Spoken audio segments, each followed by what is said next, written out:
The truth about Harriet Tubman's life that isn't covered in any of the history books.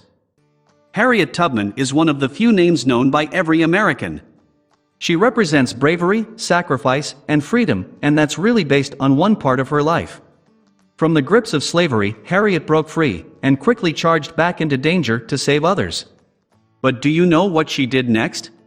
Whether she was secretly drugging children to avoid detection, rolling up her sleeves to aid the wounded, or picking up a gun to charge the enemy, she did so with fire in her belly. The rest of her story is just as daring as her rescue missions and proves she might be the fiercest figure in history. Before we begin, make sure to smash that like button, subscribe to our channel, and click the notification bell for more amazing videos.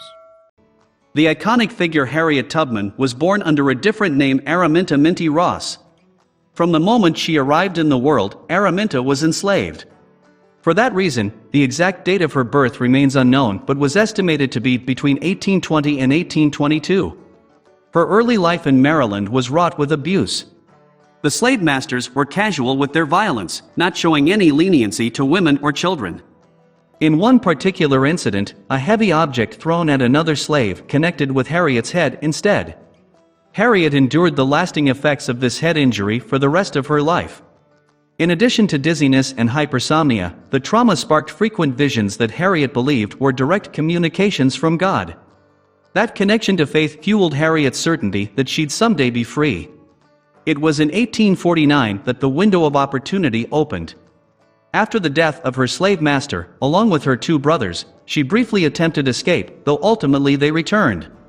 However, Harriet gathered her courage and set off once more, this time going solo. Covering over 90 miles on foot, she passed through havens along the Underground Railroad and finally crossed the border into Pennsylvania. She had herself to thank for her freedom. The passage of the Fugitive Slave Act meant that even in the North, Harriet's freedom could be revoked at any time. Still, the fear of getting captured didn't stifle her nerves. She soon returned to Maryland to help her family escape. Her first rescue missions included ferrying her nieces, brothers, and as many others as possible safely to the north. To do so, Harriet relied on creative distractions. Some cases called for a full-blown disguise. Other times she lugged around live chickens or sedated nervous children with opium. Word of Harriet's many successful passages to freedom made her a notorious figure. Surprisingly enough, though, the idea that she had a $40,000 price tag on her head was purely tall tales. The only verifiable bounty for Harriet was a mere $100.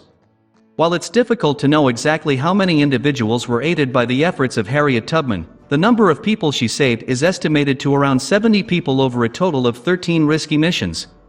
Whether she led them all directly or gave them verbal instructions on how to proceed, they all made it to freedom thanks to the one they called Moses.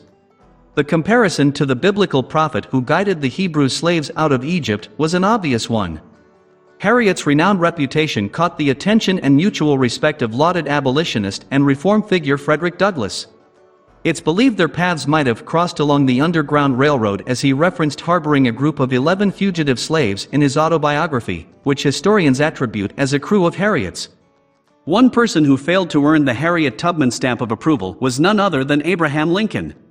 He might have been the face of Northern efforts, but to her, the president's ideas didn't do nearly enough, failing to quickly emancipate the Southern slaves. The start of the Civil War made further rescue missions impossible, so Harriet found a new way to make a difference.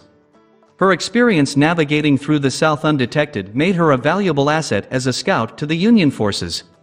Previously, Harriet served as a wartime nurse. Regular contact with people infected with smallpox might have been a death sentence for some. Not Harriet. People noticed her apparent immunity to the disease, which fueled rumors that she must be touched with divinity. It was quickly apparent that Harriet was better suited for direct involvement in military strategy. In 1863, under the command of Colonel James Montgomery, Harriet became the first woman to lead an armed attack during the Civil War, a raid that freed 750 slaves in South Carolina. Radical abolitionist John Brown was a collaborator of Harriet's. He wanted her to join him in his fateful raid on Harper's Ferry, which ultimately led to his death by hanging. Luckily, the fates intervened to save her from an early death. She was unable to attend.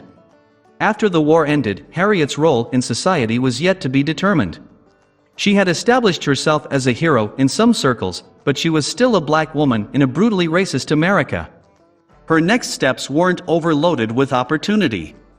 In her retirement, Harriet needed a way to support herself in Auburn, New York. So, she opened her home as a boarding house. One visitor ended up staying long-term.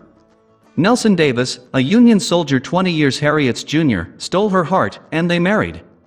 Just when Harriet could finally settle into a life of her own design, her wedded bliss ended too soon. Together, Harriet and Nelson adopted a daughter named Gertie. They lived as a family in upstate New York until Nelson succumbed to tuberculosis in 1888. As if Harriet's life wasn't hard enough, as an elderly woman, she elected to have brain surgery, sans anesthesia. She remembered the experience semi-fondly. "The surgeon sawed open my skull and raised it up, and now it feels more comfortable." Once she'd saved several dozen lives, fought for freedom on the front lines, and become a heroic figure in American culture, Harriet turned her sights to the next worthy cause, women's suffrage. She joined the ranks of other women's advocates on the lecture circuit. Up until 1896, the movement primarily focused on white women, so Harriet jumped at the chance to deliver the keynote speech at the first meeting of the National Federation of Afro-American Women. Her last major project was working with her place of worship, the African Methodist Episcopal Zion Church. Harriet gave the church a piece of real estate that functioned as a home for elderly people of color. To her dying days, she worked for the cause of black community. Please share this with your friends and family.